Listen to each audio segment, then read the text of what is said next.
حضور پاک صلی اللہ علیہ وسلم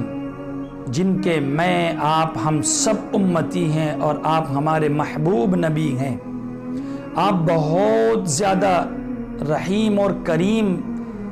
تھے۔ حضور پاک صلی اللہ علیہ وسلم کی رحم دلی اتنی مشہور اور معروف ہیں کہ اگر آپ سے کوئی سائل سوال کرتا، آپ کے پاس ہوتا تو اسی وقت دیتے، اور نہ ہوتا تو آپ اس سے وعدہ کرتے کہ جب بھی آئے گا میں ضرور دوں گا، اور آتا تو آپ اس کو لے جا کر دیتے۔ لکھا ہے واقعہ کہ ایک مرتبہ نماز کے لیے صف درست ہو گئی،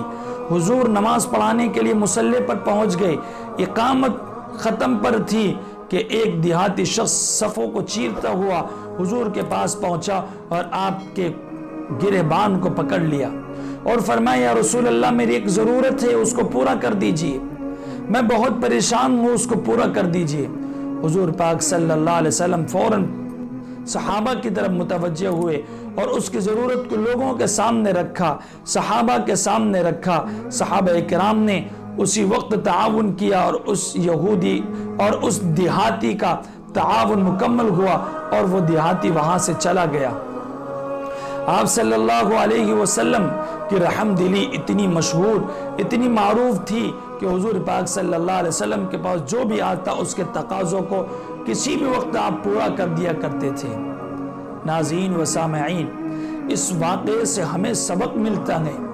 کہ ہمارے پاس روزانہ دنوں رات کتنے لاچار اور مجبور لوگ آتے ہیں،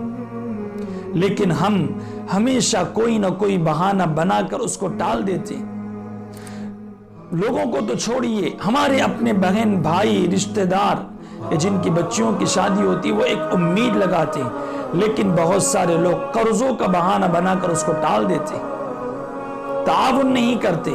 بلکہ بہت سارے لوگ وہ ہیں کہ جب ان کے پاس مال و دولت آتی ہے تو وہ لوگوں سے تعلقات ختم کر لیتے ہیں، کہیں یہ لوگ مجھ سے مال و دولت تو نہ مانگ لے۔ ہم حضور کے امتی ہیں، ایک طرف ہمارے نبی کا اسوہ، ایک طرف ہمارے نبی کے معاملات ایسے، رحم دلی ایسی، اور ہم لوگ مان نہ لے اس لیے ہم حضور کی امتی سے تعلق کٹ کرتے جا رہے ہیں۔ ناظرین و سامعین، یہ تعلقات ختم کرنے کا وقت نہیں، ہمدردی کا وقت ہے۔ آپ کے پاس ہے تو دیجئے، اور اگر نہیں ہے تو تعاون کیجئے اپنے لوگوں میں، لوگوں کو بتلائیے، لوگوں سے کہیے اور لوگوں سے کہہ کر اس کا تعاون کرائیے۔ یہ بھی ہو سکتا ہے لیکن ہم کرنا نہیں چاہتے۔ چلیے وعدہ کیجئے، میں آپ ہم سب آج سے جتنے غریب، جتنے بے بس اور لاچار لوگ ہمارے پاس آئیں گے، ہم تمام لوگ مل کر ان کا تعاون کریں گے، معاشرے سے غریبی کو، فقیری کو ختم کریں گے، اور جتنے لوگ ضرورت مند ہوں گے ان کی ضروریات کو پورا کریں گے۔